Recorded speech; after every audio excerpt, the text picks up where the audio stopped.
Good morning, mayam punamak. Ngasi ay ne husband da yuktagi kari ay na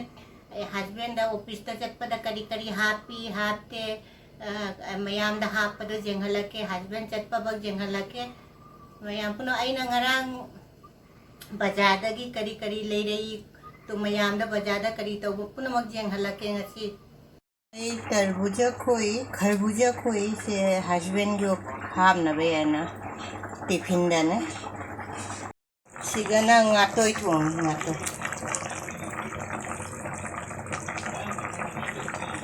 tung cha ka alu ga rau ngatoy ni hapaga ngatang freeze da thamge aduga ma hapam dai da loktoke breakfast tan hau gai tawre ko husband gi tawa siga thangal laire थबक जम कर ले भाई office की चाक थोंग रोई पोबनी ना husband की निको अपने पास तो चिकन ना चा ऑफिस ता चंगांग पुई आई खरा कलोय जेंगला के ngasi husband da kari da ha chine husband ki breakfast di angau base kobi khamen punchala alu ko punchala ngau re ko kobi manata be chine cha laira sikatan laira tan ja kang bachaya ba Tiga lain ko tipen je istilah hapi sini kari gaya di aku sahan di ada sahale opista jika na ngatu itu mama di ngamatum rampame itu na ngamatum mama tahu raga hape magi si tipen cina fruit cina thabi cina cha cina ising kau reba magi se paleji ne biskit jampame baduga cala thang na baisi Situ happy ba. Ai husband oji breakfast cha loigra duga si fruit nu cha rani ko fruit ba ma khai bani tang khai ma chiga laire. Husband chakhare oji chatte mak.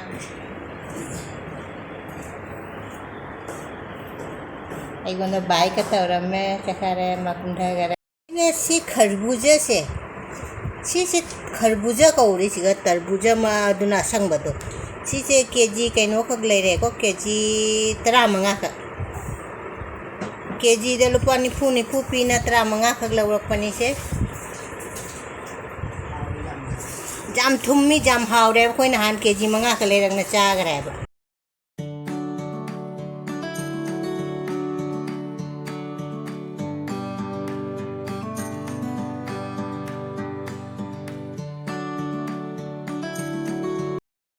Mayam punama khoramjari ai anauba amuka video ma pura lae mayam punama ngasi se kamai taunari no ngasi Delhi da jam chabna loire khoi lai AC tha da di jadre ba Delhi da lai ri se jam chare ko do ngasi ai na ne mayam charak to se nga toy thong bani ko ai gonda nga toy thong ba charo hai ba do ai ne husband chutti leiba numita ai thonga charak ke sina ngato alu ga de jongchak shu happy ko jongchak urang mani ko jongchak ngatani che jongchak dugai jongchak ai gi jam pam je ba jongchak ki kang ngau ba jongchak ma lai re dugai gi kaino ne sajana ga ne alu ga jongchak ka iron bam lai re toningok mana ka ai happy mi toningok che kari ai na pur ade purak podo ai na tha ba do adu khara jaw re ko doi marin kha ngau bam lai re sigana kobi mana tabi ga dugai gi khamen ga alu ga tawna ngau bani ko siga te salat na kaino laire ko mayam punama kaino tawdana ne cha ba che haure si ko lai ga ham be che lai da khat kaino kat ke ko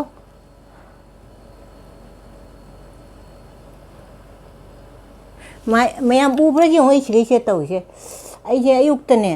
ai di kaino da ayuk che khara hathua rang taw wai do ayuk ta kaino taw bada ne kaino gi khoi gi kon thambai gi kaino do stand do adugoi do thingjan na ning da khangan thenga ga ne kaino torok pada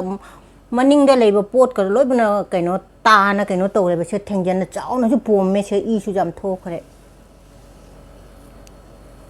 ai se khara ne thau sa da ba ka hai do oiram ga ne ba du ne do kaino taw la su ne kyam na si ga ju chak thong ba si ga se mayam cooker da number khang da number mayam dai dak ta lai ko mayam aham ba chakhom je mayam kaino na irom ba se ai di ꯃꯌꯥꯝꯁꯦ ꯄꯥꯝꯃꯝꯒꯅꯤꯀꯣ ꯏꯔꯣꯝꯕꯁꯤꯅ ꯍꯥꯟꯅ ꯍꯧꯖꯤꯛꯀꯣ ꯌꯣꯡꯆꯥꯛꯀ ꯇꯧꯅ ꯑꯍꯥꯟꯕ ꯌꯥꯝ ꯍꯥꯎꯅꯤꯀꯣ ꯍꯧꯖꯤꯛꯇꯤ ꯑꯣꯂꯥꯡ ꯊꯥ ꯃꯇꯝꯅꯤꯅ ꯁꯖꯅꯥꯒ ꯑꯂꯨꯒ ꯏꯔꯣꯟ ꯆꯥꯕꯁꯤ ꯌꯥꯝ ꯍꯥꯎꯕꯅꯦꯕ ꯁꯦ ꯃꯌꯥꯝ ꯑꯍꯥꯟꯕ ꯆꯥꯛꯈꯨꯝꯁꯦ ꯃꯌꯥꯝꯗ ꯏꯜꯂꯒꯦ ꯌꯣꯡꯆꯥꯛ ꯑꯃ ꯌꯥꯎꯅ ꯏꯜꯂꯛꯇꯣꯏꯅꯤꯀꯣ ꯑꯩ ꯌꯣꯡꯆꯥꯛ ꯁꯦ ꯃꯌꯥꯝ ꯆꯥꯃꯤꯟꯅꯔꯁꯤ ꯃꯌꯥꯝ ꯑꯍꯥꯟꯕ ꯆꯥꯛꯈꯨꯝꯁꯦ ꯌꯥꯝ ꯆꯥꯎꯅ ꯍꯨꯛꯀꯦꯀꯣ ꯃꯌꯥꯝ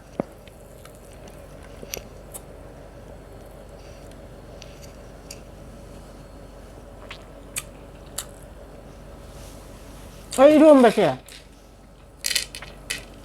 ꯃꯌꯥꯝꯗꯤ ꯍꯩꯅꯕ꯭ꯔꯥ ꯍꯩꯅꯗ꯭ꯔꯥ ꯈꯪꯗꯦꯀꯣ ꯏꯔꯣꯝꯕꯗ ꯑꯩꯗꯤ ꯑꯩꯈꯣꯏ ꯖꯦꯅꯝ ꯅꯥꯀꯨꯞꯄꯤꯗꯣ ꯑꯗꯨꯒ ꯊꯥꯛꯑꯁꯨ ꯌꯥꯝ ꯍꯥꯎꯋꯦꯕ ꯐꯗꯤꯒꯣꯝꯅꯦ ꯖꯦꯅꯝ ꯅꯥꯀꯨꯞꯄꯤꯅꯦ ꯇꯣꯅꯤꯡꯒꯣꯡ ꯊꯥꯛꯄꯅꯦ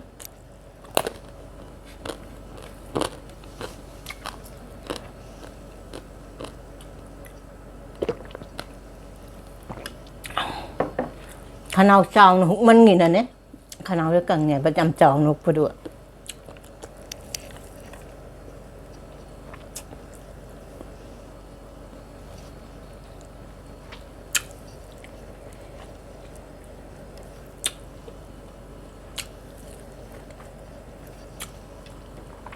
ꯁꯖꯅꯥ ꯏꯔꯣꯝꯕꯁꯤ ꯌꯥꯝ ꯍꯥꯎꯔꯦ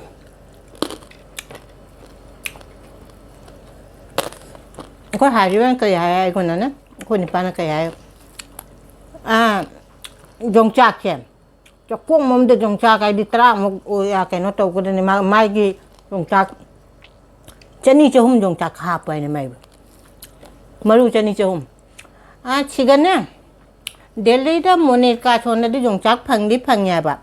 ꯑꯩꯈꯣꯏ ꯍꯥꯀꯨꯝ ꯀꯩꯅꯣꯗ ꯆꯠꯂꯨꯕꯅꯦ ꯆꯠꯂꯨꯕ ꯌꯣꯡꯆꯥꯛ ꯑꯅꯤꯗꯅꯦ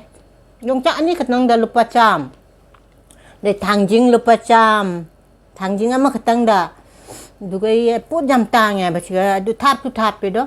ꯁꯤꯗꯤ ꯑꯩꯅ ꯆꯥꯔꯤ ꯌꯣꯡꯆꯥꯛꯁꯦ ꯑꯩ ꯌꯨꯝꯗꯩ ꯄꯨꯔꯛꯄꯅꯤꯀꯣ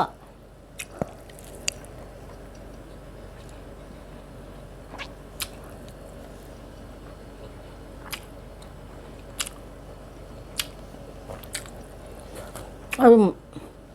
ꯃꯣꯅꯤꯀꯥ ꯍꯥꯏꯗꯨꯒꯅꯦ ꯈꯔꯁꯨ ꯒꯜꯂꯤꯒꯗꯣ ꯄꯤꯁꯛ ꯄꯤꯁꯛ ꯄꯤꯑꯦꯕ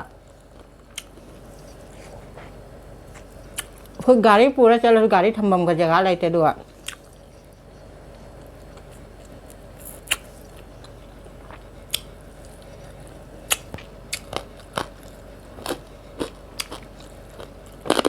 ꯍꯣꯏ ꯉꯥꯇꯣꯏ ꯌꯣꯡꯆꯥꯛꯁꯦ ꯁꯤꯅ ꯃꯀꯣꯛꯅꯤꯀꯣ ꯃꯀꯣꯛꯁꯦ ꯑꯩ ꯌꯥꯝ ꯄꯥꯝꯃꯦꯕ ꯃꯀꯣꯛ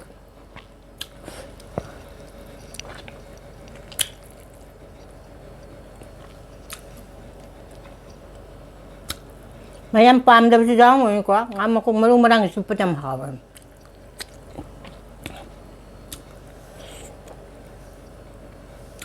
ꯈꯨꯟꯗꯅ ꯂꯩꯕ ꯅꯨꯡꯉꯥꯏꯀꯣ ꯆꯥꯅꯤꯡꯕ ꯆꯥ ꯐꯪꯉꯦ ꯁꯤꯒꯩꯁꯤꯅ ꯀꯔꯤ ꯍꯥꯏꯗꯤ ꯌꯨꯝ ꯃꯅꯨꯡꯗꯇ ꯂꯩꯕꯩ ꯃꯊꯧ ꯇꯥꯏ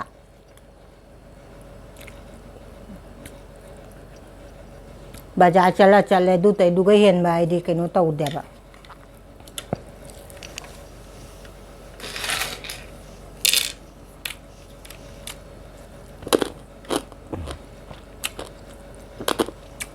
anh dùng cho ngầu chà bây giờ mới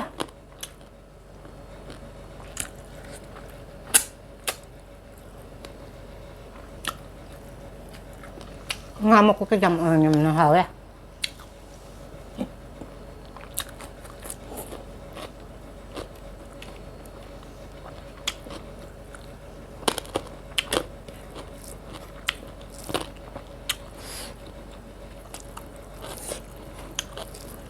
ai gì chứ nè ꯈꯨꯜꯂꯛꯇ ꯍꯧꯖꯤꯛꯇꯤ ꯈꯨꯜꯂꯛꯇ ꯊꯥꯕꯜ ꯆꯣꯡꯕ ꯑꯩꯁꯦ ꯌꯥꯝ ꯆꯣꯡꯅꯤꯡ ꯑꯩꯗꯤ ꯆꯣꯡꯕꯗꯤ ꯑꯩ ꯍꯩꯇꯦꯀꯣ ꯊꯥꯕꯜꯁꯦ ꯑꯩ ꯄꯤꯁꯛ ꯄꯤꯛꯉꯩꯗꯤ ꯆꯣꯡꯉꯛꯇꯦ ꯊꯥꯕꯜ ꯑꯃ ꯅꯣꯡꯃꯩꯗꯤ ꯆꯠꯂꯒ ꯑꯩ ꯊꯥꯕꯜꯒ ꯆꯣꯡꯒꯅꯤ ꯇꯝꯒꯅꯤ ꯊꯥꯕꯜ ꯆꯣꯡꯕ ꯑꯩꯅ ꯑꯩꯈꯣꯏ ꯅꯨꯄꯥꯗ ꯍꯥꯏꯕ ꯊꯥꯕꯜ ꯆꯣꯡꯕ ꯈꯔ ꯇꯥꯛꯄꯤꯌꯨ ꯍꯥꯏꯕ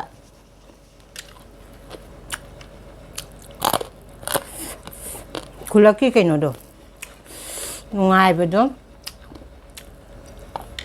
ꯁꯨꯃꯥꯏꯅ ꯁꯤꯒꯗꯤ ꯐꯪꯗꯦꯀꯣ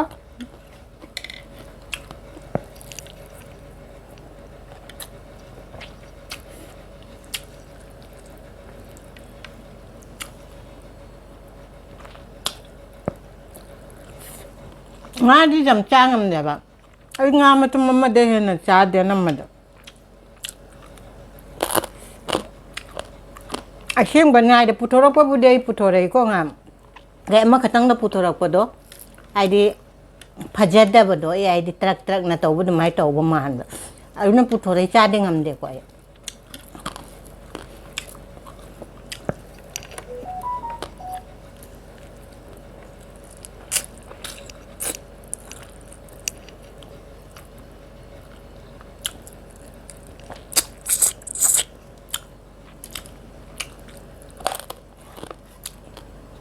ꯑꯇꯣꯏ ꯊꯣꯡꯕꯁꯦ ꯌꯥꯝ ꯍꯥꯎꯔꯝꯃꯦ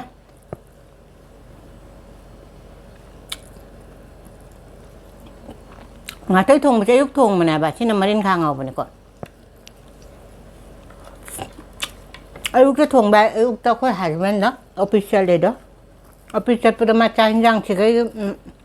ꯆꯥꯛ ꯍꯤꯟꯖꯥꯡ ꯆꯥ ꯑꯗꯩ ꯐꯨꯔꯨꯠꯀ ꯂꯣꯏ ꯄꯨꯔ ꯆꯠꯂꯦꯕ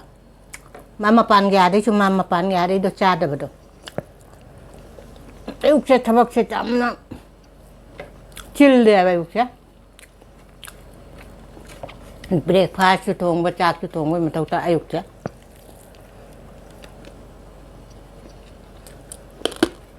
ꯑꯩꯈꯣꯏꯗꯤ ꯑꯌꯨꯛꯁꯦ ꯆꯥꯛ ꯆꯥꯗꯦ ꯇꯟ ꯑꯣꯏꯅ ꯆꯥꯏꯌꯦꯕ ꯑꯗꯨꯅ ꯑꯌꯨꯛꯀꯤ ꯑꯃꯨꯛ ꯍꯥꯏꯗꯤ ꯍꯤꯟꯖꯥꯡ ꯇꯣꯉꯥꯟꯅ ꯑꯉꯧꯕ ꯑꯃꯁꯨ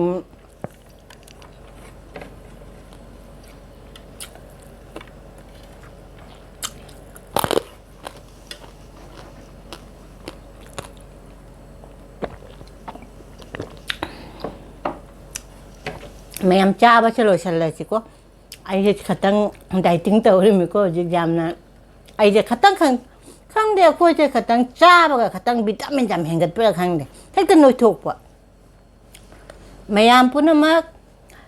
ꯑꯅꯧꯕ ꯌꯦꯡꯕ ꯌꯥꯎꯔꯁꯨ ꯑꯩ ꯚꯤꯗꯤꯑꯣꯁꯦ ꯌꯦꯡꯕ ꯅꯨꯡꯉꯥꯏꯔꯗꯤ ꯁꯕꯁꯀ꯭ꯔꯥꯏꯕ ꯂꯥꯏꯛ ꯁꯤꯌꯔ ꯇꯧꯕꯤꯔꯝꯃꯣ ꯃꯊꯪ ꯑꯅꯧꯕ ꯚꯤꯗꯤꯑꯣ ꯅꯨꯡꯉꯥꯏꯕ ꯚꯤꯗꯤꯑꯣ ꯑꯃ ꯄꯨꯔ ꯂꯥꯛꯀꯦꯀꯣ ꯉꯁꯤꯗꯤ ꯁꯦ ꯊꯝꯃꯦ ꯕꯥꯏ